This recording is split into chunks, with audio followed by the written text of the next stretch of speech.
அமெரிக்காவோட கலிஃபோர்னியா மாகாணத்தில் சமீபத்தில் ஒரு புதிய சட்டம் கொண்டு வர்றதுக்காக முயற்சி செஞ்சாங்க. அது என்ன சட்டம் அப்படின்னா, குழந்தைங்களுக்கு இனிமே அழகு சாதனங்கள், பியூட்டி ப்ராடக்ட்ஸ் விற்கக்கூடாது அப்படின்றது. இது வந்து ரொம்ப பரபரப்பை கிளப்புச்சு. எல்லாரும் ஆச்சரியமா பார்த்தாங்க, ஏன் இப்படி ஒரு சட்டத்தை இவங்க கொண்டு வர ட்ரை பண்றாங்க, ஏன் குழந்தைங்களுக்கு அழகு சாதன பொருட்கள் வித்தா என்ன பிரச்சனை அப்படின்னு. என்னன்னா, இது ஒரு எல்லாரும் குழந்தைங்க அப்படின்னா நம்ம வந்து அவங்க வந்து இது போட்டுப்பாங்க, ஐப்ரோ போட்டுப்பாங்க, கண்ணுக்கு மை போட்டுப்பாங்க, கன்னத்தில் வந்து ஒரு குட்டியாக ஒரு பொட்டு வச்சுப்பாங்க. இந்த ரேஞ்சு தானே நம்ம பார்த்த வரைக்கும் குழந்தைங்களுக்குன்னு நம்ம பண்ணக்கூடிய அலங்காரம் அப்படிங்கிறது இருக்கும். அதிகபட்சமாக நம்ம வந்து ஜான்சன் அண்ட் ஜான்சன் பவுடர் வாங்கி கொஞ்சம் முதுகுக்கு கழுத்துக்கெல்லாம் போட்டு விட்டுறோம். இவ்வளோ தான் நம்ம குழந்தைங்களுக்காக பண்ணி கொண்டு இருந்த அந்த அலங்காரமாக இருந்துச்சு. இன்றைக்கி அது ஒரு மல்டி மில்லியன் மார்க்கெட்டாக வளர ஆரம்பிச்சிச்சு அப்படிங்கிறாங்க. அதுவும் குறிப்பாக ப்ரீடீன்ஸ் அப்படின்னு சொல்லப்படக்கூடிய 8லேருந்து 13 வயதுக்குள்ளே இருக்கக்கூடிய குழந்தைங்களுக்கு இந்த பியூட்டி ப்ராடக்ட்ஸை அதிகமாக புஷ் பண்ண ஆரம்பிக்கிறாங்க இந்த கம்பெனிகள்.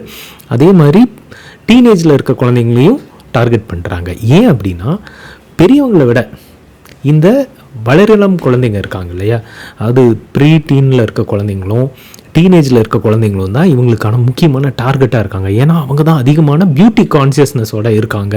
அவங்கள வந்து ரீச் பண்ணுறதும் இந்த ரீல்ஸ் மாதிரி, இணையம் மாதிரியான, ஸ்னாப்சாட் மாதிரியான சமூக ஊடகங்கள் வழியாக ஈஸியாக ரீச் பண்ண முடியுது அப்படின்னு நிறுவனங்கள் நினைக்கிறாங்க. இன்றைக்கி நாம் இந்த பிரச்சனையை பற்றி தான் பேச போகிறோம். நான் உங்கள் மெட்ராஸ் மாங்க் அதிசா. இது நீயே ஒளி பாட்காஸ்ட். தினமும் பல விஷயங்கள் பேசிக்கிட்டு இருக்கோம். இன்றைக்கி நாம் அப்படி பேச போகிற அந்த விஷயம் தான் செப்போரா கிட்ஸ் அப்படின்னு சொல்லக்கூடிய உலகளாவிய ஒரு பிரச்சனையை பற்றி தான் இன்றைக்கி நம்ம பேச போகிறோம். இந்த பிரச்சனை உங்கள் வீட்டுக்குள்ளேயும் இருக்கலாம். இந்த பிரச்சனைகளை உங்கள் குழந்தைகளும் சந்தித்து கொண்டிருக்கலாம். ஸோ இதை வந்து நீங்கள் கட்டாயம் கடைசி வரைக்கும் கேளுங்க. இது வரைக்கும் நீங்கள் நம்ம சேனலை சப்ஸ்கிரைப் பண்ணலைன்னா சப்ஸ்கிரைப் பண்ணிக்கோங்க. இந்த வீடியோ உங்களுக்கு ரொம்ப பிடிச்சிருந்ததுன்னா லைக் பண்ணுங்கள். கலிஃபோர்னியா மாகாணத்தில் இப்படிப்பட்ட ஒரு சட்டம் கொண்டு வர அளவுக்கு பிரச்சனை ஏன் தீவிரமாச்சு அப்படின்னா, போன வருஷம் செப்போரா கிட்ஸ் அப்படின்னு ஒரு ட்ரெண்ட் வந்து உருவாச்சு ஆன்லைனில். டிக்டாக், நம்ம ஊரில் டிக்டாக்லாம் தடை விதிச்சிருக்காங்க. அமெரிக்காவில் இன்னும் டிக்டாக் வந்து ஓடிட்டு தான் இருக்குது. அந்த டிக்டாக்ல வந்து இந்த செப்போரா கிட்ஸ் அப்படிங்கிற ஒரு ட்ரெண்ட் வந்து உருவாச்சு. என்னென்னா, குட்டி குட்டி பசங்க 8 வயசு 9 வயசு 10 வயசு குழந்தைங்கள்லாம் போய் இந்த செப்போரா அப்படிங்கிற கடைகள் இருக்குது அமெரிக்காவில். செப்போரா அப்படிங்கிறது ஒரு பிராண்ட் நேமு. அந்த பிராண்ட் வந்து ரொம்ப விலை ஜாஸ்தியான அழகு சாதன பொருட்கள்லாம் வச்சுருப்பாங்க, லிப்ஸ்டிக்கு, ரோஸ் பவுடர்லாம். இப்படிப்பட்ட இந்த அழகு சாதன கடைகள், இந்த கடைகளுக்குள்ளே இந்த கொட்டி பசங்க உள்ளே போய் பல ஆயிரம் டாலர்களுக்கு வந்து பொருட்கள் வாங்கிக்கிட்டே இருக்காங்க. யாரா இவனுங்க, எதுக்கடா இவ்வளோ வாங்குறானுங்க அப்படிங்கிற இந்த ஆச்சரியத்தோட செப்போரா கிட்ஸ் அப்படிங்கிற இந்த ட்ரெண்ட் வந்து உருவாக ஆரம்பிச்சது. அப்போ தான் உலகம் முழுக்க இதை பற்றி ஒரு அவேர்னஸ் கிரியேட் ஆச்சு. என்னென்னா, இன்றைக்கி இருக்கக்கூடிய இந்த சின்ன சின்ன குழந்தைங்க, அதாவது ஜென் ஜி அப்படின்னு நம்ம சொல்கிறோம் இல்லையா, 2K கிட்ஸ். இந்த ஜென் ஜி அப்படிங்கிறவங்க யாருன்னா, 97லேருந்து 2012 வரைக்கும் பிறந்தவங்க தான் ஜென் ஜி. இந்த 97க்கு முன்னாடி பிறந்தவங்களாம் மில்லேனியல்ஸ், நாமெல்லாம் மில்லேனியல்ஸ். நமக்கு அப்புறம் பிறந்தவங்களாம் ஜென் ஜி. இந்த 2013லேருந்து 2025 வரைக்கும் பிறந்தவங்கலாம் வந்து ஜென் ஆல்ஃபான்றான். இந்த ஜென் ஆல்ஃபா பசங்களுக்கெல்லாம் இப்போ வந்து கிட்டத்தட்ட 13-14 வயசு ஆயிடுச்சு. இந்த குட்டி பசங்க இருக்காங்கல்ல, இவங்க வந்து மிக அதிக அளவில் இந்த அழகு சாதன பொருட்கள் வந்து வாங்க ஆரம்பிச்சிருக்காங்க அப்படின்னு எல்லா கருத்து கணிப்புகளும் வந்து சொல்லுது. குறிப்பாக இந்தியா டுடேல hostadvice.com அப்படின்னு ஒரு அமைப்பு மூலமாக ஒரு கருத்து கணிப்பு நடத்துகிறாங்க. அவங்க வந்து ஒரு ரிசல்ட் வந்து கொடுக்குறாங்க. என்னென்னா, அவங்க பெற்றோர்கள்கிட்ட கேட்டு இந்த கருத்து கணிப்பை நடத்தியிருக்காங்க. இந்த கருத்து கணிப்பில் குழந்தைங்க வந்து ஆண் குழந்தைங்களும் பெண் குழந்தைங்களும் எதை வந்து அதிகமாக வாங்க ஆசைப்படுறாங்க அப்படின்னு கேட்டப்போ, பெரும்பான்மையான ஆண் குழந்தைகள் வந்து வீடியோ கேம் வாங்கணும் அப்படின்னு ஆசைப்படுறாங்க. அவங்க அப்பா அம்மா கிட்ட வீடியோ கேம் வேணும் அப்படின்னு தான் அதிகமாக கேட்குறாங்க. பெண் குழந்தைகள் எல்லோருமே அழகு சாதன பொருட்கள் வேணும்னு தான் கேட்க ஆரம்பிச்சிருக்காங்க. இதுதான் இந்த ஆபத்தான ட்ரெண்ட் அப்படின்னு நம்ம சொன்னது. ஏன்னா, இன்றைக்கி இருக்கக்கூடிய பெண் குழந்தைகள் அவங்களுக்கு வந்து இந்த பியூட்டி கான்சியஸ்னஸ் வந்து ரொம்ப ஜாஸ்தியாக இருக்குது. அவங்க வந்து பெரும்பாலும் தங்களுடைய முகம், தங்களுடைய உடல் பற்றின கவலையில் அதிகமாக இருக்காங்க. குறிப்பாக அவங்க இந்த ஃபோன் பயன்பாட்டுனால ஃபில்டர் வழியாக தங்களுடைய முகத்தை, தங்களுடைய உடலை வந்து பார்க்குறாங்க. அப்புறமா கண்ணாடியில் பார்க்கும்போது அது அப்படி இல்லை அப்படிங்கும்போது அந்த ரியாலிட்டி வந்து அவங்கள ஸ்டக் பண்ணுது. உடனே அவங்க வந்து ஐயோ, இந்த ரியாலிட்டி வந்து சரியில்லை, நம்ம வந்து ஃபில்டரில் எப்படி தெரியுமோ அப்படி தான் நேர்லையும் தெரியணும் அப்படின்னு நினச்சி நிறைய பியூட்டி ப்ராடக்ட்ஸ் வாங்கி யூஸ் பண்ண ஆரம்பிக்கிறாங்க. குறிப்பாக அவங்களுக்கு வந்து தோல் சுருக்கத்தை பற்றியெல்லாம் கவலைப்படுறாங்க. குழந்தைங்களுக்கு என்ன தோல் சுருக்கம் இருக்கும், அதெல்லாம் வயசானவங்களுக்கு இருக்கக்கூடியது இல்லையா. தோல் சுருக்கத்துக்கு யூஸ் பண்ணக்கூடிய அந்த அழகு சாதன பொருட்கள் இருக்குது. ரெட்டினாய்ட்ஸ் அப்படின்னு சொல்லக்கூடிய ஒரு கெமிக்கல் மிக்ஸ் பண்ண இந்த சில க்ரீம்ஸ் எல்லாம் இருக்கும் போல், அந்த க்ரீம்ஸ் எல்லாம் அவங்க வாங்கி போட ஆரம்பிக்கிறாங்க. இன்னும் அழகாக வெள்ளையாக தெரியணும்னு நினைக்கிறாங்க. உதடு வந்து ரொம்ப சிகப்பாக இருக்கணும்னு நினைக்கிறாங்க. அப்படின்னு நம்ம முன்னாடிலாம் ஃபேர் அண்ட் லவ்லி போட்டுக்குவோம், கொஞ்சம் வெள்ளையாக சிகப்பழகு 3 வாரத்தில் சிகப்பழகு அப்படிங்கிற மாதிரி நம்ம வந்து முன்னாடி அந்த இதை யூஸ் பண்ணிக்கிட்டு இருப்போம்.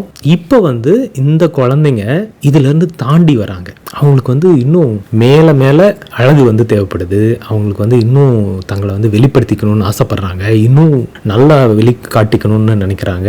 அதனால இன்னும் அதிகமான செலவழிக்க ஆரம்பிக்கிறாங்க பியூட்டி ப்ராடக்ட்ஸ்க்காக, பியூட்டிக்காக. அவங்களுக்கு வந்து இது தாழ்வு மனப்பான்மை முதல்ல இவங்களுக்கு ஃபஸ்ட்டு உருவாயிடுது.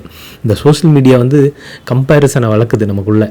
அப்போ இவங்க வந்து நிறைய இன்ஃப்ளூயன்சஸை பார்க்குறாங்க. அவங்கெல்லாம் வெள்ளையாக இருக்காங்க, அவங்கெல்லாம் நல்ல ஸ்ட்ரக்சராக இருக்காங்க, அவங்களுக்கு இந்த மாதிரிலாம் இருக்குன்னு. இதெல்லாம் வந்து ப்ரீ டீன்ஸ் இருக்காங்கல்ல, அவங்களுக்கு வந்து ஒரு குழப்பத்தை உண்டாக்குது. உடல்னா இப்படி தான் இருக்கணும், முகம்னா இப்படி தான் இருக்கணும், நாம் வந்து இந்த மாதிரி இருக்கணும் அப்படின்னு நினச்சி அவங்க வெறுமனே இன்ஃப்ளூயன்ஸ் மட்டும் ஆகிறது இல்லை, அவங்க இன்ஸ்பயர் ஆகுறாங்க. அவங்கள பார்த்து அவங்க மாதிரி வாழணும்னு நினைக்கிறாங்க. அந்த மாதிரியான ஒரு முக அமைப்பு நமக்கு இருக்கணும்னு நினைக்கிறாங்க, உடல் அமைப்பு இருக்கணும்னு நினைக்கிறாங்க. இதனால என்ன ஆகுதுன்னா, அவங்கள பார்த்து இவங்களும் அவங்க ஏதாவது சொல்கிறாங்கன்னு வச்சுங்க, நான் வந்து என்னோட அழகு காரணம் இந்த பேஸ்ட்டு தான், இந்த க்ரீம் தான், இந்த மாய்ஸ்சரைசர் தான், இந்த ஃபேஸ் வாஷ் தான் அப்படின்னு ஏதோ ஒன்று சொல்கிறாங்கன்னா உடனே போய் அதை வாங்குகிறாங்க. அவங்க வாங்கி அவங்களும் போட்டுக்கிறாங்க அப்படின்னு சொல்கிறாங்க. இதுக்கு வந்து பேரண்ட்ஸும் வந்து பெருசாக இதை பற்றி கவலைப்பட்டுக்கிறது இல்லை.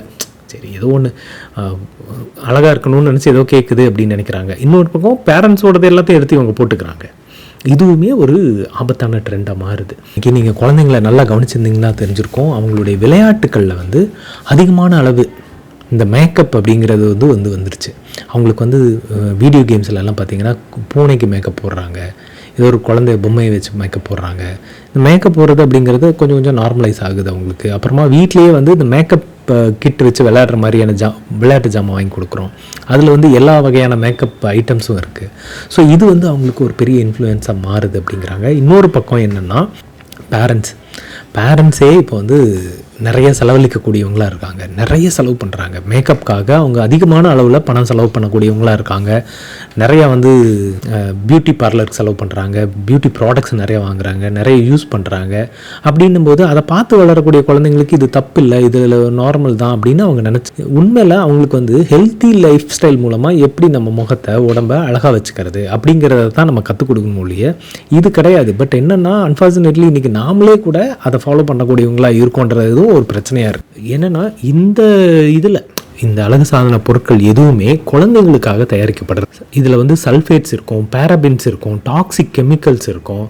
இது எல்லாமே பெரியவங்களோட தோல் பிரச்சனைகளுக்காக, பெரியவங்களுடைய முகத்துக்காக உருவாக்கப்படுறது. இது வந்து குழந்தைங்களுக்காக செய்யப்படுறது கிடையாது. பட் என்னென்னா, எல்லோரும் என்ன நினச்சிக்கிறாங்கன்னா, இது குழந்தைங்க போட்டால் ஒன்றும் ஆகாது அப்படின்னு. அப்படி கிடையாது. டெர்மட்டாலஜிஸ்ட் வந்து ரொம்ப சீரியஸாக இதை பிரச்சனையை வந்து பார்க்குறாங்க. என்னென்னா, பெரியவங்களுக்கான கெமிக்கல்ஸ் வந்து குழந்தைங்க எடுத்துக்கும் போது நிறைய சீரியஸான உடல்நல கோளாறுகள் வர்றதுக்கு வாய்ப்பு இருக்குது. அதனால் இதை ரொம்ப கவனமாக இருக்கணும். பெற்றோர்கள் வந்து இதில் ரொம்ப கவனத்தோடு செயல்படணும் அப்படிங்கிறது வந்து அவங்க தொடர்ச்சியாக வலியுறுத்திக்கிட்டே இருக்காங்க. குறிப்பாக ஸ்கின் அலர்ஜிஸ் வரும், நிரந்தரமான தழும்புகள் உருவாயிடும், கருப்பாயிடும், அது மாதிரியான நிறைய பிரச்சனைகள் இருக்குது. அப்போது குழந்தைங்க வந்து இந்த மாதிரியான விஷயங்கள் யூஸ் பண்ணுறாங்க, இல்லை இந்த மாதிரியான விஷயங்கள் பர்ச்சேஸ் பண்ணுறாங்க அப்படிங்கிறத வந்து நம்ம தொடர்ச்சியாக கண்காணிச்சிட்டே இருக்கணும் அப்படிங்கிறாங்க. ஏன்னா இன்றைக்கி ஃபோன் இருக்குது எல்லார் கையிலையும். அமேசான்லேருந்து டக்குன்னு ஃபோன் எடுத்தோமா, டக்குன்னு பிள்ளைங்க வந்து ஏதோ ஒன்றத்தை ஆர்டர் பண்ணிவிட்டு அதை வாங்கிடுச்சுங்க. இது ரொம்ப ஈஸியாகிடுச்சு. அவங்க கையில் ஃபோன் யூசேஜ் அப்படின்னு வந்ததுக்கப்புறம் அவங்கள வந்து இந்த பர்ச்சேசிங் அப்படிங்கிறது ரொம்ப சுலபமாக மாறுது. ஸோ இதை வந்து நம்ம தொடர்ச்சியாக கண்காணிக்கணும். ஸோ இந்த மாதிரி ஜென் ஆல்ஃபா இருக்காங்க இல்லையா, இவங்க வந்து இப்போ இப்படி கண்ணா பின்னான்னு அழகு சாதன பொருட்கள் வாங்குறத தடுக்கணும்னு தான் கலிஃபோர்னியாவில் வந்து அந்த மாதிரியான ஒரு சட்டத்தை வந்து அவங்க கொண்டு வர அளவுக்கு இருக்குது. ஆனால் இந்தியாவிலலாம் அதெல்லாம் சாத்தியமா அப்படின்னு எனக்கு தெரியல. இந்தியாவிலலாம் அந்த மாதிரி ஒரு சட்டம்லாம் கொண்டு வரவே வாய்ப்பே இல்லை. அப்படிப்பட்ட ஒரு சூழலில் நம்ம என்ன பண்ண முடியும் அப்படின்னா, குழந்தைங்களை வந்து நம்ம பொறுப்போட கவனிக்கணும். அவங்க வந்து என்ன பர்ச்சேஸ் பண்ணுறாங்க, என்ன வந்து ஆர்வமாக இருக்காங்க, எதை பார்த்து இன்ஃப்ளூயன்ஸ் ஆகிறாங்க அப்படிங்கிறது எல்லாத்தையும் கவனிக்கணும். குறிப்பாக அவங்க அழகு சாதன பொருட்கள் பயன்படுத்துறதை வந்து கட்டுப்படுத்தணும்.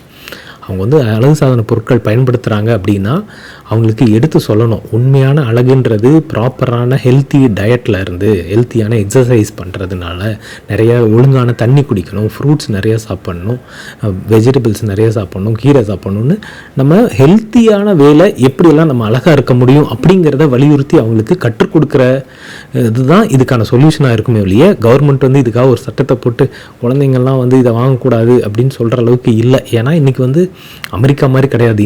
இந்தியன் மிடில் கிளாஸில் ஒரு குழந்தை வந்து 10,000 20,000க்கு அழகு சாதன பொருட்கள் வாங்குற அளவுக்கு யாரும் காசெல்லாம் கொடுக்கறதில்ல. ஆனால் என்ன பண்ணுவாங்கன்னா, நம்ம ஊர் குழந்தைங்க பெரியவங்களோட எல்லாத்தையும் எடுத்து அவங்க போட்டுப்பாங்க. ஏன்னா அவங்க பார்க்குறாங்களா, அம்மா போட்டுக்கிறாங்க, தங்கச்சி அக்கா போட்டுக்கிறாங்க, சித்தி போட்டுக்கிறாங்க, அத்தை போட்டுக்கிறாங்கன்னு அந்த விஷயங்கள் இருக்குல்ல, அந்த முகத்தில் போட்டுக்கக்கூடிய அழகு சாதன பொருட்கள்லாம் அதெல்லாத்தையும் எடுத்து அவங்களும் போட்டுக்கணும் அப்படின்னு நினைக்கிறாங்க. அவங்க யூஸ் பண்ணுறதுக்கான வாய்ப்புகள் நிறையா இருக்குது. அப்போ அதை வந்து நம்ம கவனித்து அவங்கள வந்து சரி பண்ண ட்ரை பண்ணணும். ஸோ இதுதான் இன்றைக்கி நான் உங்களோட பேசணும்னு நினச்ச டாபிக். நாளைக்கு மறுபடியும் வேறு ஒரு நல்ல டாப்பிக்கோட உங்கள் எல்லாரையும் நான் சந்திக்கிறேன். அதுவரை உங்களிடமிருந்து விடைபெறுவது உங்கள் மெட்ராஸ் மாங்க் அதிஷா. இது நீயே ஒலி பாட்காஸ்ட்.